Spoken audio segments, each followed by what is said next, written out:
go. All right. Hey, Facebook world. This is crazy. This is my buddy Ivan. If you don't know Ivan, you need to get to know Ivan. Um, we're gonna learn more about him in just a minute. But I wanted to start this thing over the next few weeks. I don't know how long this thing's gonna go. I was telling Ivan this could go on for a month. This could go on for 10 years. I think it should go on longer than just a week, though, where we just get to have conversation and conversation that I think is going to help lead towards understanding and change. And this kind of springboarded out of last week. I kind of hopped on Facebook Live, kind of off the cuff, didn't plan anything, and just felt like I was pressing me to say something, and I did. And I was led to Mark 2. I shared this last week. Mark 2, 2 through 4. And this is what it says. It says, in the house where he was staying. So this is Jesus was at this house um, in Capernaum. He was there so much so that it was packed with visitors. So there's no more room, even outside the door. And so then it says that 4 men arrived carrying a paralyzed man on a mat. And they couldn't bring him to Jesus, so they dug a hole through the roof above his head, and then they lowered the man on the mat. And I talked a little bit last week, but I feel like it's important to know, like, these guys had never been paralyzed before. These guys didn't live a life that this guy did. They lived a very different life. And I think that's important for us to recognize, because that's the essence of what we're going to be talking about over these next few weeks. There are people in this world who don't live the same life as us, who don't have the same experience as us, who don't live the same anything as us. And the opportunity that we have is to really sit and learn and grow and figure out, God, is there a way that you can push us to be more like you? And so that's the whole idea. So the idea of this, what we're calling back porch conversations, is I'm just inviting people I'm on my back porch right now. Ivan asked me where I was because it's so bright out. I'm on my back porch. We have been blessed with this beautiful telephone pole that illuminates a lot of light. And so it looks really bright out here, and it is still kind of light out a little bit. But you don't just invite anybody to your back porch, like, you're very particular, because if you get to the back porch, you got to come all the way through somebody's house. Normally people stop at the front porch or even in the living room if you're feeling like, I really want to let this person in. But it's like a special relationship to get to somebody's back porch. And the reason why that matters is because when somebody's on your back porch, you're listening, like, you're learning, you're not tuning them out. You want to hear what they have to say. And so that's why I'm inviting these people to my back porch, because I equally want to listen. I want to learn. I want to grow, to become better Christ followers, to become better, hopefully, advocates for justice and advocates for those who are marginalized or shoved to the side. And it's an opportunity for us to walk in somebody else's shoes. It's funny, Ivan, you brought all your shoes with you today, which is epic, because that's the whole, I don't know, you probably didn't do that on purpose, but that's okay. But that's what we're going to do. We're going to walk in the shoes of different people over the course of this life. People who are over the course of these weeks, and people who aren't like me, and people who aren't like Ivan, people who we're all going to get to learn from and grow from. So, Ivan, man, I would love for you just to tell us a little about you, where you're at, where you're from, what you're doing with your life right now. Let the people who are watching know a little bit about you as a man. Cool. So, what's up, everybody? First and foremost, I just want to say, just thank you for Chris for even, for even coming up with this idea and just, just following what you feel like God is telling you to do. And when we always do that, it's always for a certain reason. So I just want to just say thank you for even inviting me on here and even starting this back porch series, which I think is going to be very impactful. So just thank you for your heart and just thank you for what you're doing. But I'm Ivan Morris Jr. I'm the youth pastor at Abundant Life Churches in Glen Burnie, Maryland. So pretty much, I'm with middle school, high school kids. I also do other like ministry things on social media. So I also be around young adults and stuff like that. So, I just love just getting involved with the community, getting involved with the young people. I'm just really passionate about uh discipling and just helping the younger generation out and really just helping people follow their passions and seeing where where God wants them to go. Because I feel like especially at a younger age, or even like when you get into your young adulthood, a lot of people struggle with like what their purpose is. I know even for myself. I mean, Mm, I didn't struggle with it. I just ran for my calling for a good minute, but but but it's a hard thing to find what your purpose is. So that's why I really love to do. I love for people to to find their passions, to encourage people to disciple them, and even for our young generation, they're so blessed with all this different technology, and they got so many different talents and gifts, and they go through so much. So if I could just have any part of helping them and just setting them off into adulthood. That's what I'm really, really passionate about. So mm. that's a little I glimpse of what love I it. do. Yeah, we met ministering together in Glen Burnie. You were one of the first youth pastors I met. We sat together at Chick-fil-A and Oh just yeah. chatted, hung out. We ministered together. We served together on mission trips locally. So I just gotten to know your heart. I've gotten to know how God is using you.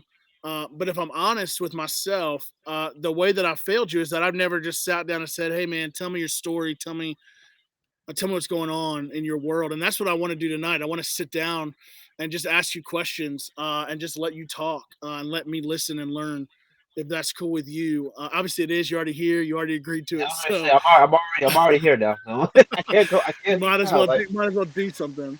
I right. watched this. I watched this talk by Mike Todd on Sunday, and I was actually, one of my coworkers said, "Hey, you should watch this talk by Mike Todd," and so I did. And one of the questions he asked, it really just struck me because I've been racking through this in my brain of when did you first realize that racism was a thing, like that it was real, that people were looking at you different, or talking about you different, or treating you different.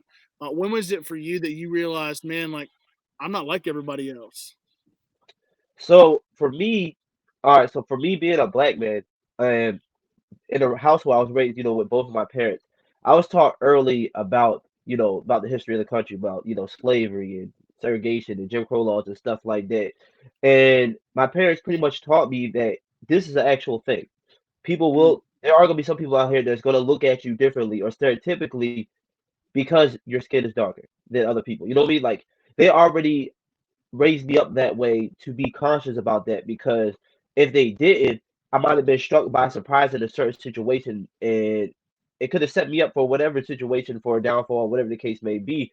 So my parents made me conscious of that as as a child, like growing up, like having me read books, like whether it was like on Martin Luther King or Malcolm mm, X or like different civil rights leaders and stuff like that to really give me a firm understanding of there are going to be people out here that are going to look at you differently. Like it's going to happen. Even a police officer might going to look at you differently, or he's going to treat you differently. And they made me very conscious of that.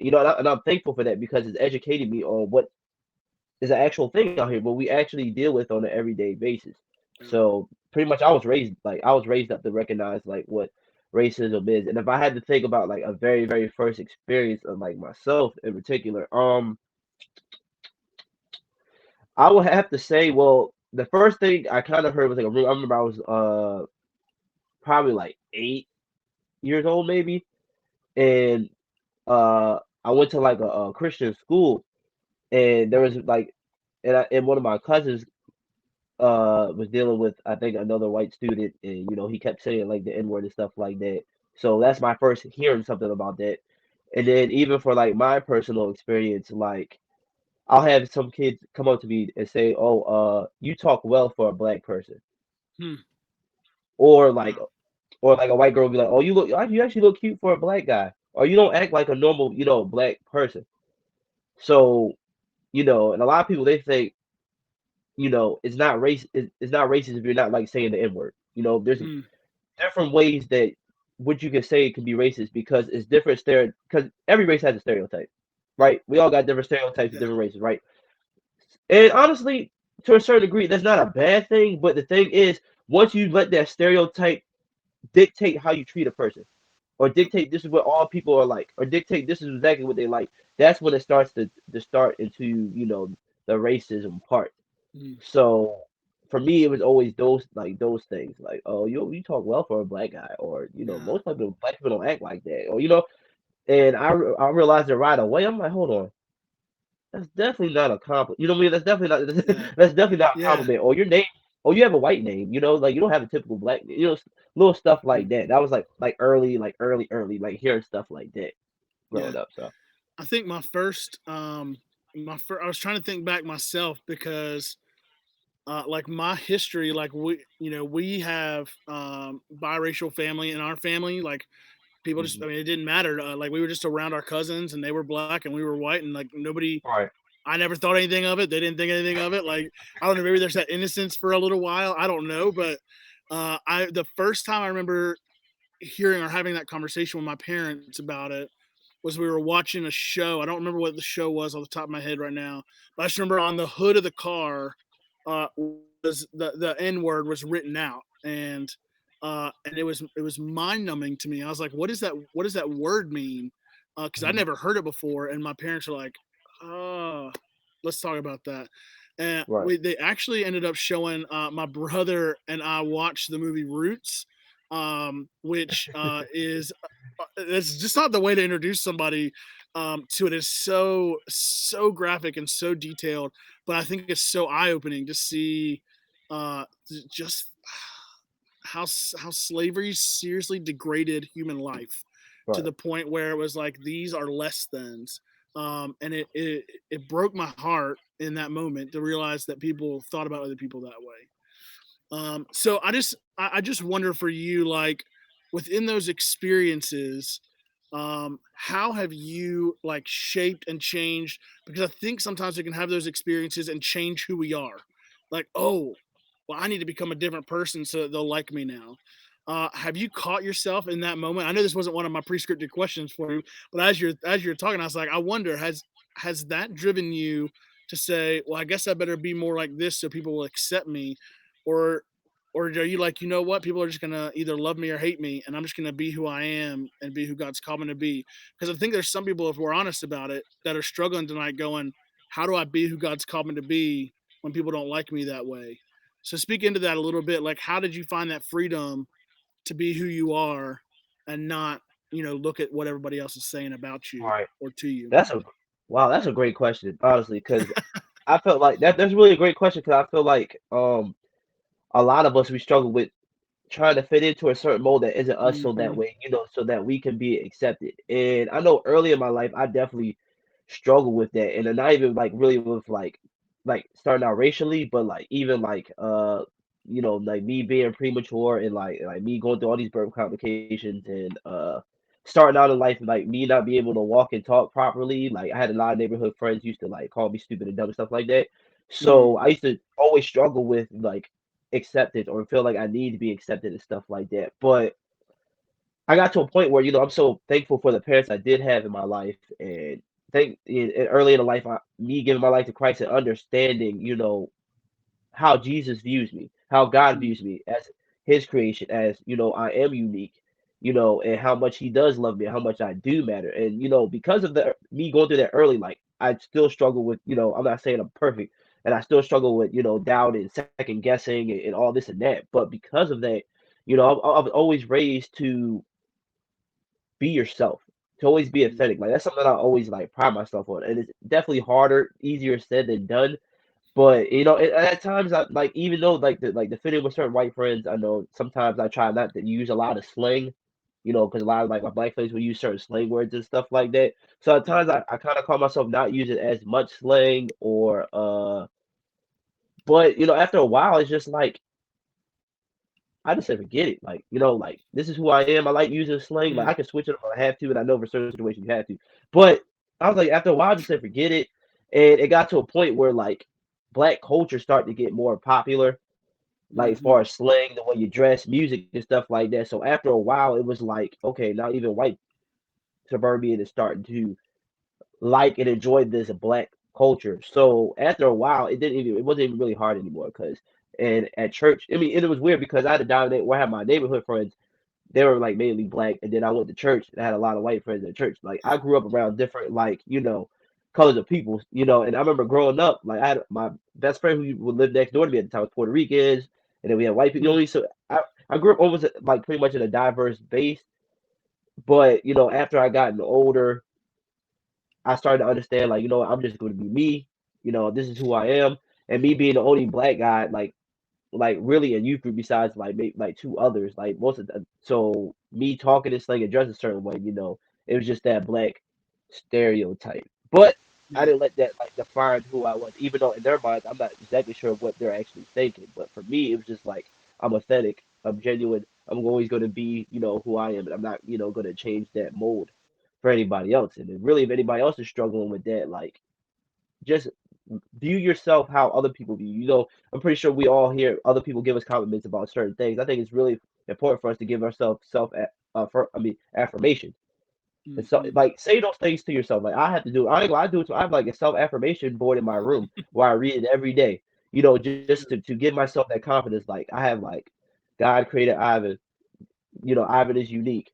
Ivan is strong. Ivan is this. And the more you say that to yourself, like, you hear songs, and eventually the song gets stuck in your head, and you hear it Hmm. everywhere, and you say it. Do the same. It's the same thing that's going to happen with yourself, like your affirmation board. The more you say it, the more you get it into you, the more it will start to help you, because in those moments where you're out in the world and you might feel like you don't mean much, or you might feel like, dang, I'm black and I can't fit in with these people, or whatever the case may be.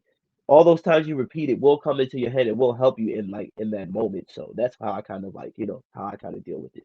Yeah, that's so good, man. I need to get me an affirmation board. I don't have that, so I'm gonna steal that idea from you tonight. I'm gonna put it up in my room. My wife would say I don't need any more affirmation. That I think too much of myself already. But it's all good, man. That's such a good. That's such a good word. Listen, she's watching, so it's fine. She'll tell me I can't put it up. So that's good, man. Well, listen, I think it's so important though for us to learn different cultures. I think that are so blind sometimes to the opportunity that we have to learn and to grow, to figure it out. Whether that's music styles, whether that's like the way we dress, whether that's the way we talk, like just being able to learn and grow. I like to think of us as missionaries on a constant basis. How are Right. we? How am I learning about the people that are around me, the people I'm hanging out with, the people I'm spending time with? Like, how Yep. am I learning? How am I growing? All that kind of stuff. So I think there is some value in what you said, in that, like, hey, I stopped trying to fit into those cultures and help teach people my culture, because now, like, again, I don't think that there's one culture that's superior to the other, but I think you're right. I think there's Exactly. people who are like, hey, I want to learn more about this culture Mhm. and this culture, and I want to kind of like mesh in my life a little bit of each. So I want to ask, like, what are some ways that people can learn? Like, this is the essence of what we're trying to do here. What are some ways that people can learn, people can grow, people can help understand? Um, because I think there's a lot of really good stuff out there that people can learn through. I watched today. If you didn't see it on Instagram, or I shared it on my Facebook, Lecrae did a great like 9 minute talk about Oh yeah, yeah. this whole conversation, right? And the fact that he doesn't care whether or not you use certain hashtags or not. At the end of the day, like, are you taking steps forward? Are you taking action? Are you acting on what you're hashtagging? And I Mhm. loved that thought, right? Because I don't want us to be people of hashtags. I know you've talked about it in youth group. I know I've talked about it in youth group. Like, I don't want to be a people of hashtags, right? Let's be a people of genuine change. So, what are some ways or some resources that you could give people that can help them grow, to help them shape their view of the past, their view of the future, their view of the present? Like, what would you say? Like, hey, here are some ways that you could grow. Okay. So yeah, I definitely agree with that, because I know sometimes, especially the way it is now, like the new wave happens and it's the popular hot topic thing, and we can get the posting and get excited and stuff like that, but then after a while it can kind of fade away. So I Mm, definitely think it's always better to go to that action step right away. Because once you get the steam rolling, it can continue to go on further and further. right. And really the one thing, like especially like for people of non-color, it's really important that the information or the stuff I'm about to tell you, or anything else that you listen to or read, you have to go at it with an open mind. Mm, You have to go at good. it with an open heart and Right. realize that, just because it's not hitting you personally, or you never see it in front of you personally, that that it's not happening, it's not going on. I Mm, think that's the main important thing. that's It's good. not like That's a it's good not one. like everybody, all black people. all over the world. Like we all got had a secret group chat. We always would be like, you know what, we're gonna say these things, and we're gonna come up with this stuff. You know, this stuff that's just imaginary happening. You know, and we're just gonna say this and pretend it's happening. No, I mean, no, it's not like that at all. You know, it's all about just wanting to learn and just opening Yeah, your heart and trying to get a different a different understanding and just be empathetic, just be there, just be there for that person, or just mm, learn that information or be willing to learn that information, just have an open mind to it. So one thing, especially for a lot of people, they love to watch documentaries. That's one of the best things for people to learn. So I know on Netflix right now, they have a whole like Black Lives Matter tab where they got a whole bunch of documentaries.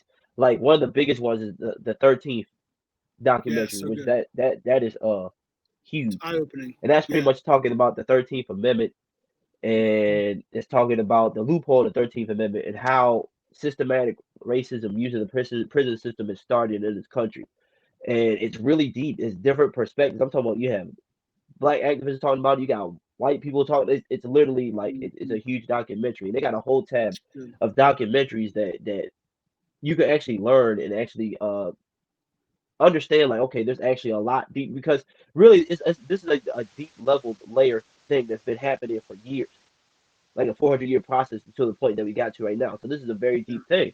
So this is not a shallow thing that I can just tell you X Y and Z from talking to you.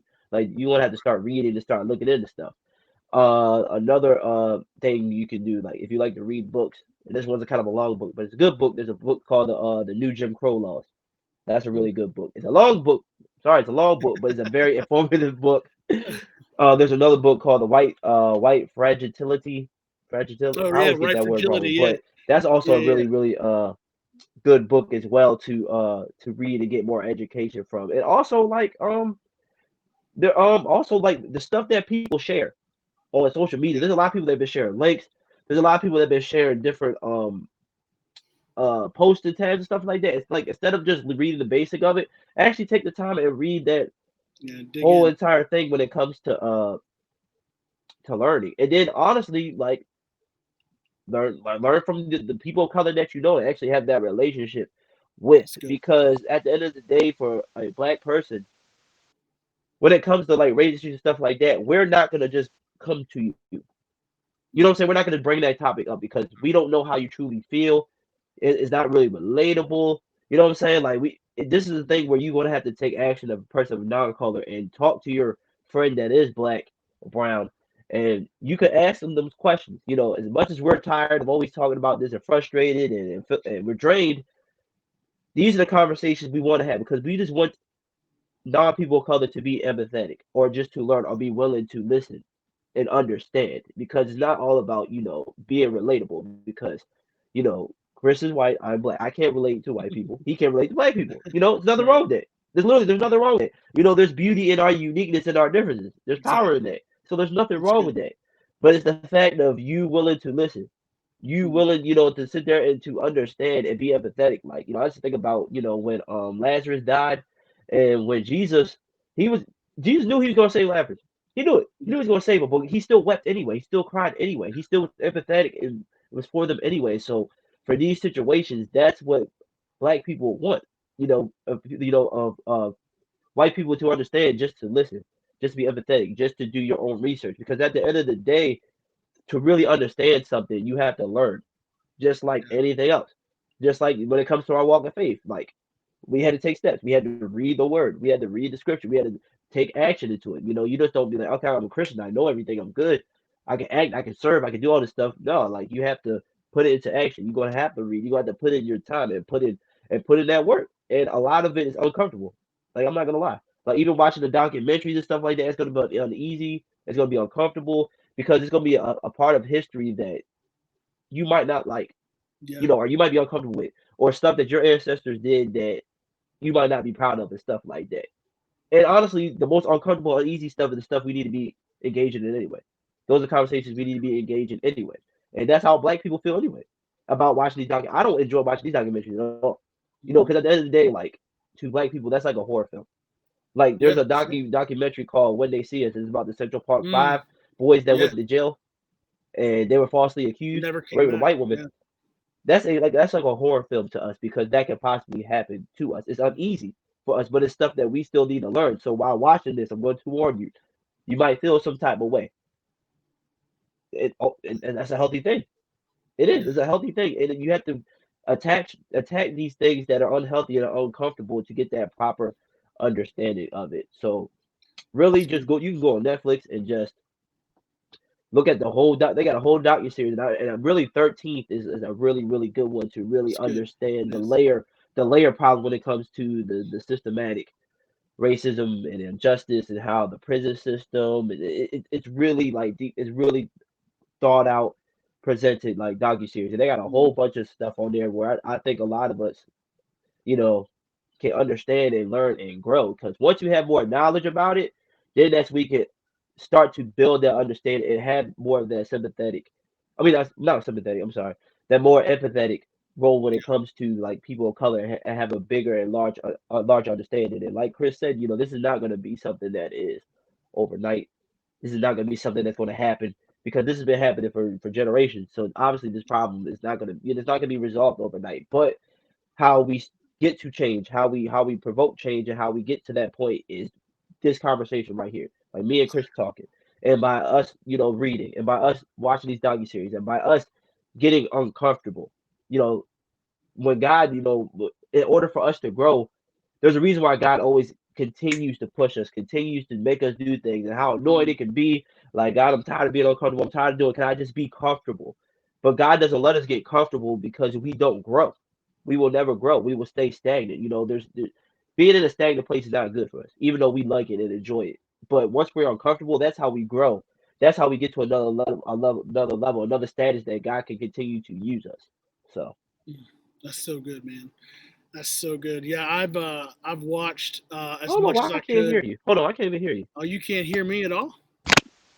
Can you hear me now? Hold on. Okay.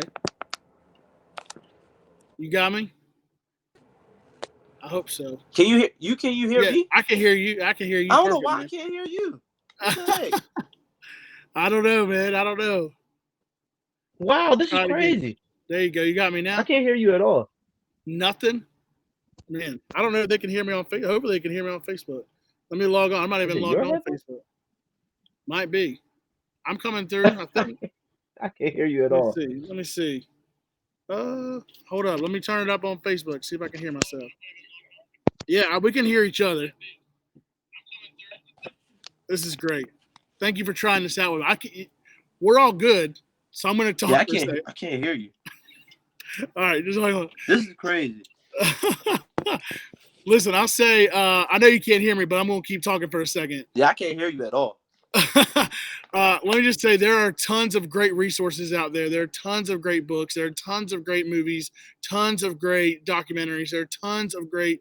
I just want to encourage everybody that's watching to go do the work, to go dig in, to go find whatever you can to learn, to grow, to get to that next level because it is important for us to be faithful. And Ivan, I was so I was about to share this passage, and then you said we're tired, right? We're exhausted. We're tired of fighting. But this passage in Galatians 6, right? It says, let us not get tired of doing what is good. At just the right time, we'll reap a harvest of blessing if we don't give up. And so I want to encourage all of us, encourage you, Ivan, encourage me, encourage the people that are watching. Like, don't give up. Keep fighting the fight to learn, to grow, to find out like what can we do next. Because, like you said, we're not. It's not going to be an overnight battle. It's not going to be something that's won tomorrow. This is generations of learning and growing that has to be unlearned. But I think we are primed for a generation to rise up and to see something crazy happen. And I'm excited about that. And I would say this: we talked about this at the beginning before we hopped on here live, Ivan, that that this isn't just about the police. This isn't just about. That's, I think people tend to hear racism and they think, oh, just the police are bad, and that's not what we're talking about. We're talking about shifting a culture for education, for health, for harassment, for housing, for hiring practices. Like all of these things are things that we're asking people to shift and to change. And so I just want to encourage all of you, like to dig in, to hang out with people that aren't like you, to learn from people who aren't like you, and to see God use you in a mighty way. Ivan, I know you can't hear me, but you got anything else you want to say? Oh man, you said so much. I'm just gonna say thank you. Thank you for hopping on tonight. I'm sorry you can't hear me. I don't know what happened, man. I genuinely don't. It's not me. It's you. I don't know.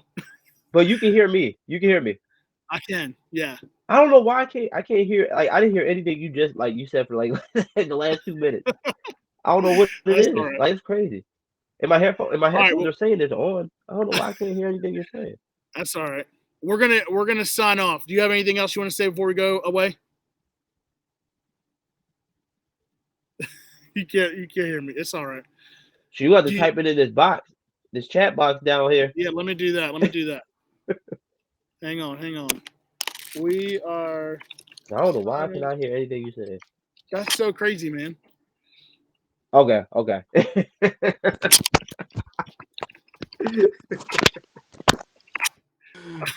You want to say anything else, bro? No, if anything, I was just gonna just say thank you. Just thank Yeah. you for asking me to come on here, and just thank you for this conversation. And I hope that we can inspire people to just to learn and just to grow and just to have these uncomfortable conversations, because that's where the real change is going to happen. And it's going to be not an easy one to have to conversate about or to learn about, but that's where we can actually start moving forward, as the church, as the nation, and stuff like that. So this starts with this conversation that we just had. So I just wanted to say thank you. Yeah. Just Awesome. thank you for even starting this. So Yeah, thanks, bro. All right. Well, thanks, guys, for tuning in. Those of you that stuck it out, those of you that are going to watch later, we'll post it up on YouTube as well. I'll share that link on my page, and Ivan will share it as well. He can't hear me right now, but he's going to do it. I know it. So thanks, everybody. You guys have a great night.